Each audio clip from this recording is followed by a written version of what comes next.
여러분 안녕하십니까? 사이언스 투데이입니다. 국가정보자원관리원 화재로 마비된 행정정보 시스템 복구 작업이 한창 진행되고 있습니다. 그동안 정부는 민간 기업들의 데이터 센터 관리 상태만 질타하며 높은 수준의 대책을 요구해 왔는데요. 이번 사고를 정부의 디지털 관리 체계를 총체적으로 돌아보는 계기로 삼아야 하겠습니다. 오늘의 주요 뉴스입니다.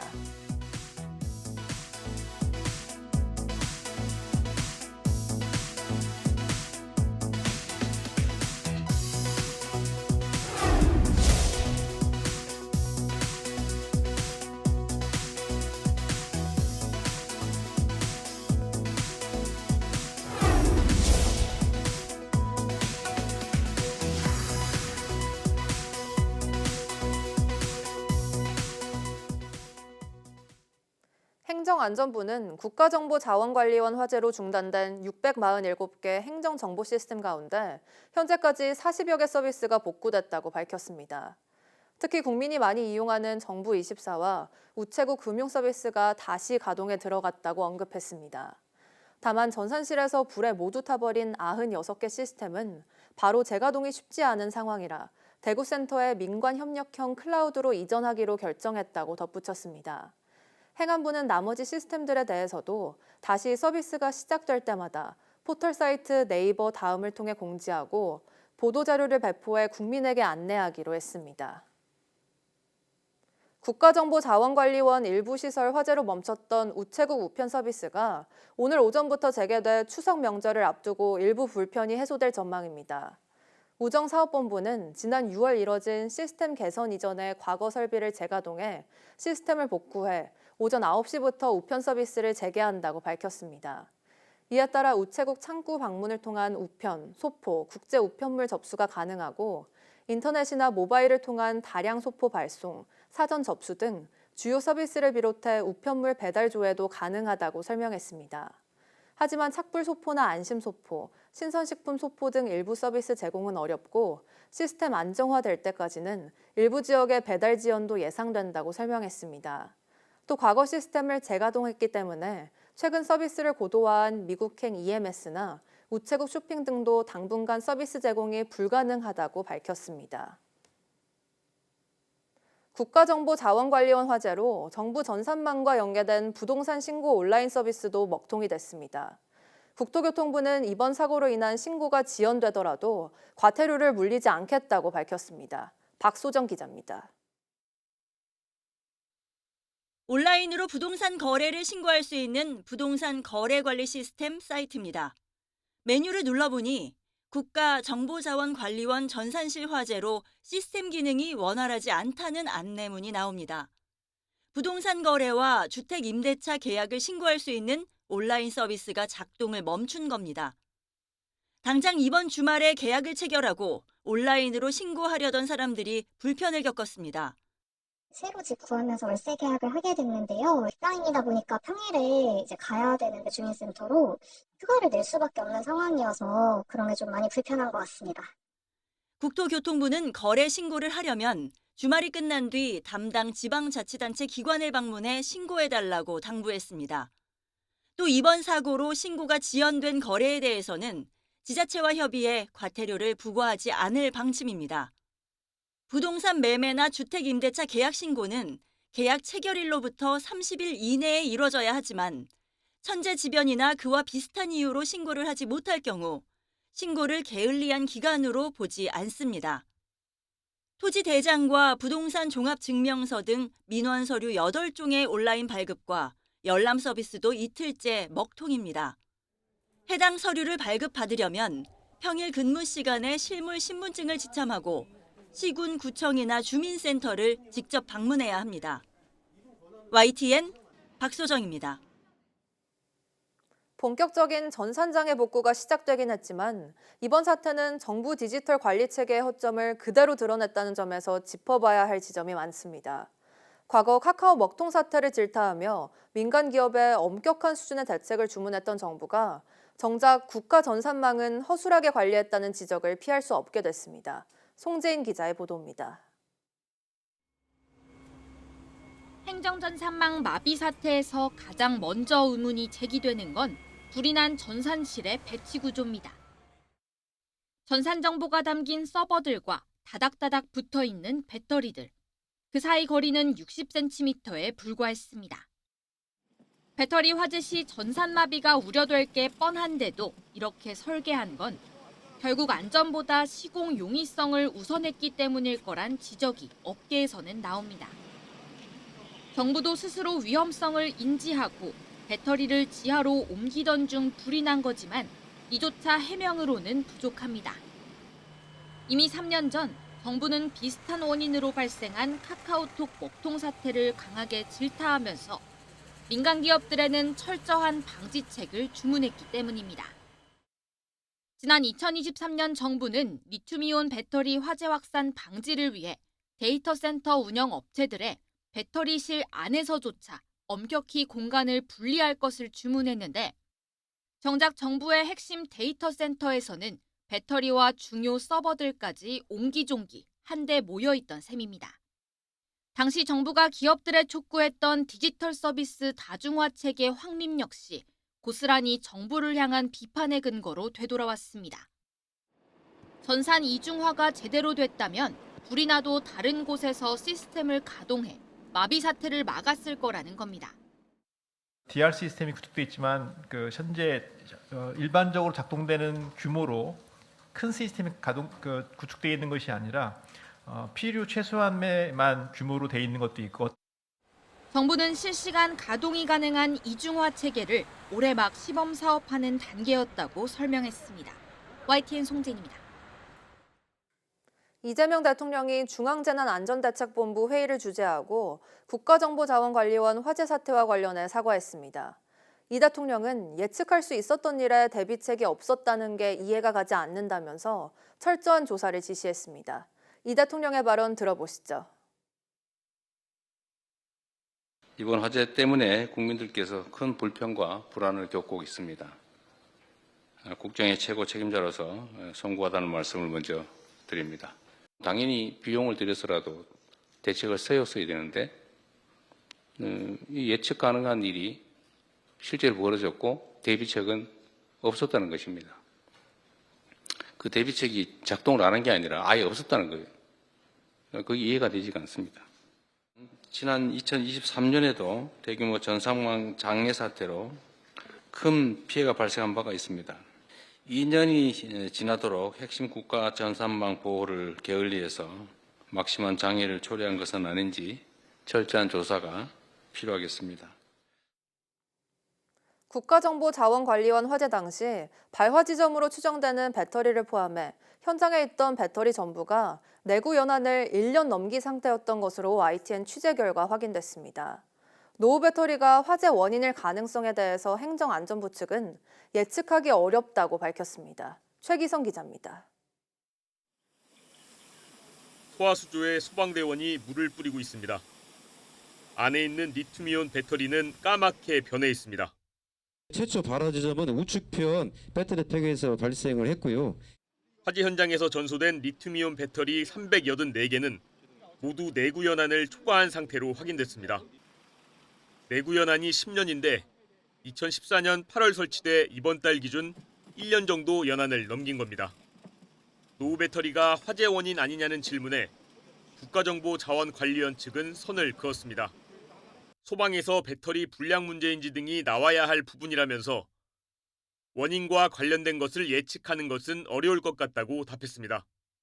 또 내구 연한이 지난 배터리를 교체하는 예산을 신청했던 것 같다고 덧붙였습니다. 국가정보자원관리원 내 다른 곳에도 노후 배터리가 있는지를 묻자 안 그래도 점검을 해보려고 하는데 지금은 복구에 집중하고 있다고 했습니다. YTN 최기성입니다.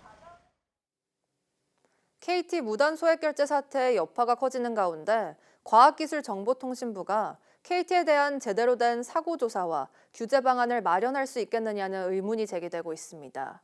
뿌리 깊은 과기정통부와 KT의 인연 때문인데 과거 KT 해킹 사고 때도 비슷한 우려가 나왔습니다. 이성규 기자입니다.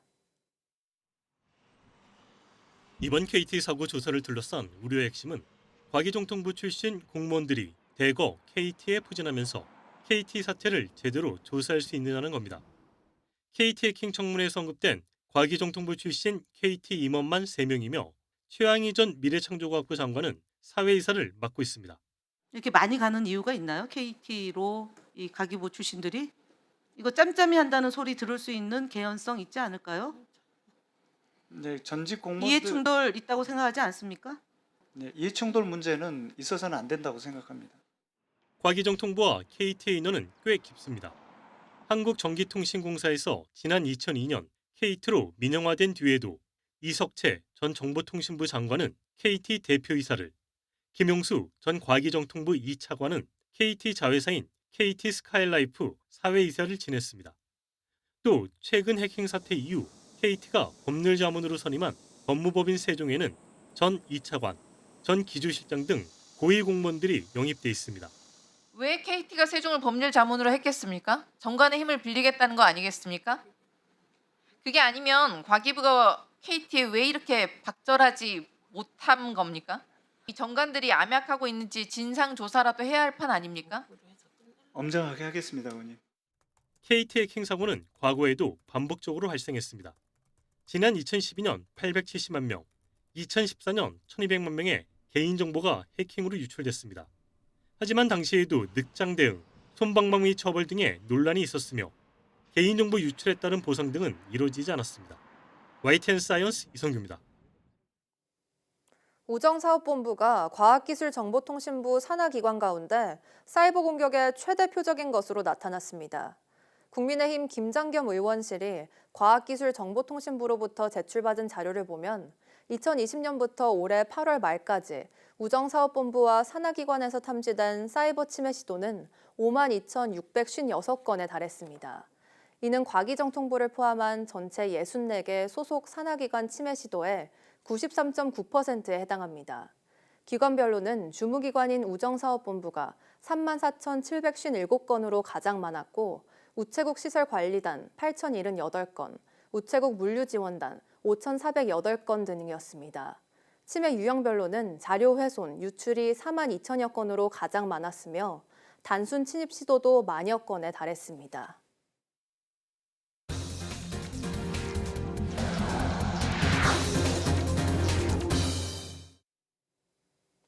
날씨 예보에도 인공지능 바람이 거세게 불고 있습니다. 세계적 빅테크 기업들이 AI 예보 기술을 선점하는 가운데 우리 기상청도 초단기 예측 모델을 선보이며 엔비디아 같은 해외 기관과 손잡고 기술 고도화에 나섰습니다. 김민경 기자가 취재했습니다. 정체전선의 영향으로 남해안을 중심으로 80mm 이상의 많은 비가 오는 곳도 있겠습니다. 기상청의 경고대로 통영에는 하루에 165mm, 남해안 곳곳에도 100mm가 넘는 폭우가 쏟아졌습니다. 당시 구름대는 해안을 중심으로 이동했는데 기존 수치 모델은 내륙으로 치우친 반면 AI는 실제 흐름과 더 가까웠습니다. AI가 수치 모델의 빈틈을 메우며 예보관에게 더 정밀한 선택지를 준 겁니다. 하지만 AI에도 한계는 있습니다. 단기예보에는 강점을 보이지만 국지성 호우 같은 극한 기상 예측은 수치 모델보다 정확도가 떨어집니다. 이러한 단점을 보완하기 위해 기상청은 2년 전부터 AI를 선도하는 세계적 기업인 엔비디아와 손을 잡고 영상 기법을 적용한 연구로 예측 기술을 강화하고 있습니다. NVIDIA has the expertise in how to design and optimize these models to run on latest generation hardware, and KMA has the knowledge and expertise of the domain, so they understand the climate and weather and how we can improve the weather predictions in Korea. So it's a great partnership. 저희가 원하는 부분은 6시간에 일어날 수 있는 호우특보에 대한 가장 좋은 참고자료, AI를 이용해서 극복을 해서 저희가 위험기상에 대응하는 그 능력을 향상시키고자 합니다. 인공지능 기상 예측은 이미 구글과 마이크로소프트 같은 세계적인 빅테크 기업들이 선점 경쟁에 나서면서 국제 무대에서 주목받고 있습니다.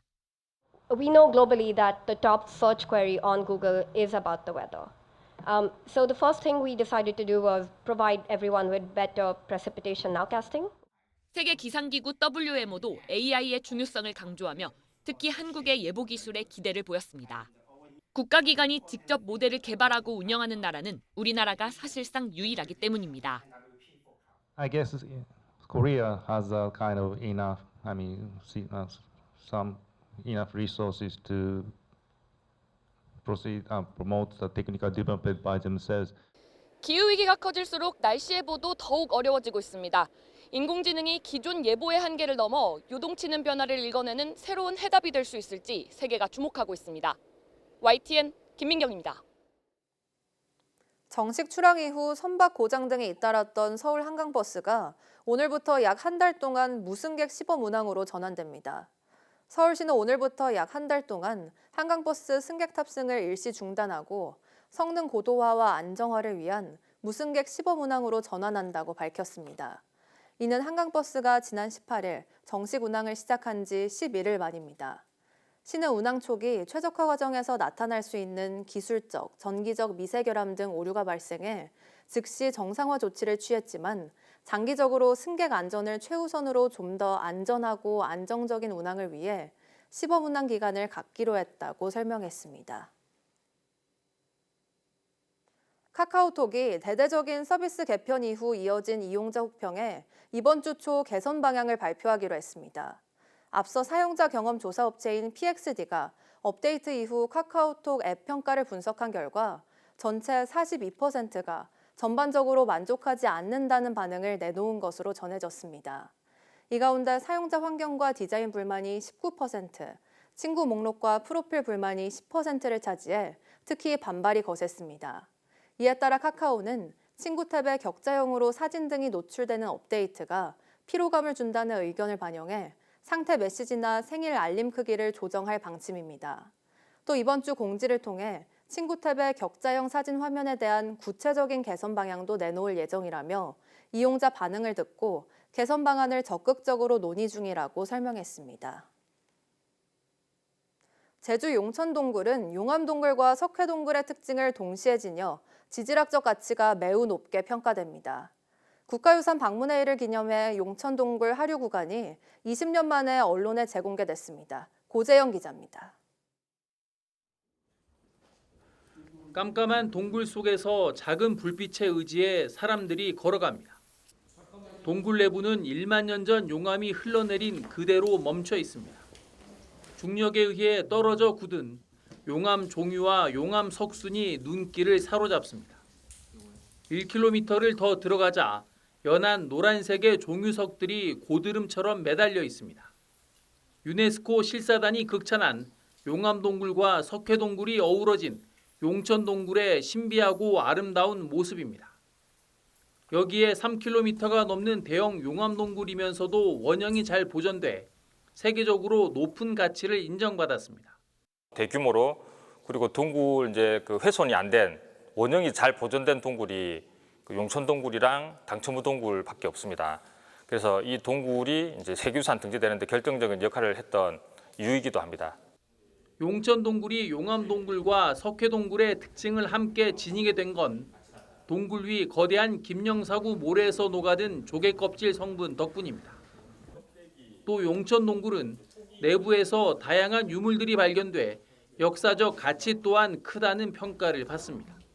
동물뼈라든지 숯 그리고 토기 같은 과거 통일신라 시대 유물이 발견이 됐습니다. 그래서 경관적 가치, 지질학적 가치뿐만이 아니라 역사적, 고고학적 가치도 매우 큰 동굴이 되겠습니다. 지난 2005년 전신주 교체 작업 중 우연히 발견된 용천동굴. 제주도 세계유산본부는 보전을 최우선으로 하면서 세계유산으로서의 가치를 널리 알릴 수 있는 프로그램과 시설을 만들 계획입니다. YTN 고재영입니다. 전남 목포와 보성을 잇는 철도가 착공 23년 만에 개통했습니다. 전남 남해안 지역의 이동 시간이 크게 줄어 관광과 지역 경제 활성화에 큰 도움이 될 것으로 보입니다. 오선열 기자입니다.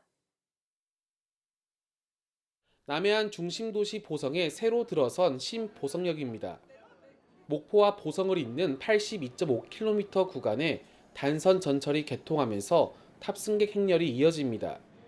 이동 시간은 기존 광주를 거쳐 2시간 15분이 소요됐지만 1시간 10분으로 약 절반 정도 단축됐습니다. 기차가 생기니까 일단은 운전 안 해서 편하고요. 그래서 이제 밖에 풍경도 많이 구경도 할 수도 있고 안전적으로도 좀 좋고요. 목포 보성철도는 영암과 해남, 당진과 장흥 등 6개 지역을 연결합니다. 총 사업비만 1조 6,400억 원으로 지난 2002년 착공해 23년 만에 완공됐습니다. 이번 역사적인 개통 시기를 계기로 보성군은 남해안 관광의 중심이 될 것이며 영호남 교류의 폭이 넓어지고 문화, 경제, 관광 전반에 걸쳐서 새로운 활력이 불어넣어질 것으로 기대됩니다. 일단 무궁화호와 새마을호가 투입돼 주중에는 왕복 8회, 주말엔 왕복 10회로 운영됩니다. 전라남도는 목포 보성선 개통으로 남해안 관광산업과 지역경제에 큰 도움이 될 것으로 기대했습니다. 남해안 경제권까지 이렇게 앞으로 크게 활성화된다고 하면은 수도권에 대응할 수 있는 성장축이 새로 만들어지게 돼서 우리 남해안 해당 시군들이 크게 발전할 수 있고 광주, 전남 전체적으로 큰 혜택이 될 수 있다 이렇게 생각합니다. 오는 2030년 보성 순천 구간의 전철화 사업이 완공되면 목포에서 부산까지 2시간 20분 만에 이동하는 고속열차로 투입될 예정입니다. YTN 오선일입니다. 정부가 집중적으로 관리하는 올해 추석 21대 성수품 가격이 전반적으로 안정세를 나타냈습니다. 농림축산식품부는 올해 추석 성수품으로 사과와 배, 소고기, 달걀 등 21종을 선정했습니다. 21종 성수품 가격은 비교적 안정세로 이번 가을엔 태풍 피해가 없어 수급에 비상이 걸린 품목은 없습니다. 한국농수산식품유통공사와 축산물품질평가원에 따르면 무, 애호박, 양파와 같은 채소와 조기, 갈치, 마른 멸치 등 수산물 가격은 지난해보다 내렸습니다. 반면 한우 등심과 돼지고기, 계란 등 주요 축산물과 감자, 깐마늘, 고등어 등의 평균 소매 가격은 올랐습니다. 서울시 농수산식품공사는 추석 차례상 차림 비용을 조사한 결과 서울 전통시장이 대형마트보다 13.7% 저렴했다고 밝혔습니다. 지난 22일 서울시 물가조산 모니터단 등이 전통시장 16곳, 대형마트 8곳, 가락시장 가락몰의 성수품 가격을 조사한 결과 전통시장 구매 비용은 23만 6천 원, 대형마트 구매 비용은 27만 4천 원으로 지난해보다 각각 1.7%, 5% 내렸습니다. 전통시장은 대형마트에 비해 과일과 임산물, 나물, 채소 등이 저렴한 것으로 나타났고 대형마트는 쌀과 가공식품 가격이 더 낮았습니다. 가락시장 가락몰 구매 비용은 21만 5천 원으로 지난해보다 3.3% 올랐지만 전통시장, 대형마트와 비교했을 때 각각 8.8%, 21.3% 저렴했습니다. 중국의 국경절 연휴인 다음 달 1일부터 8일까지 유동인구가 연 인원 23억 6천만 명에 이를 것이라고 중국 교통운수부가 밝혔습니다. 하루 평균 이동인구는 2억 9,500만 명으로 지난해보다 3.2% 늘어날 것으로 예측됐습니다. 중국 당국은 자가용 운전 이동인구가 18억 7천만 명으로 전체 이동량의 80%가량을 차지하고 연휴 초반과 후반 같은 절정 시기, 고속도로 이동 차량이 7천만 대에 이를 것으로 예상했습니다. 연휴 기간 중국 국내 여행은 광저우와 충칭 등 도시 권역 인기가 지난해 수준을 넘어섰고 해외여행은 러시아, 일본, 한국, 동남아시아 등으로 향하는 사람이 늘어날 것으로 내다봤습니다.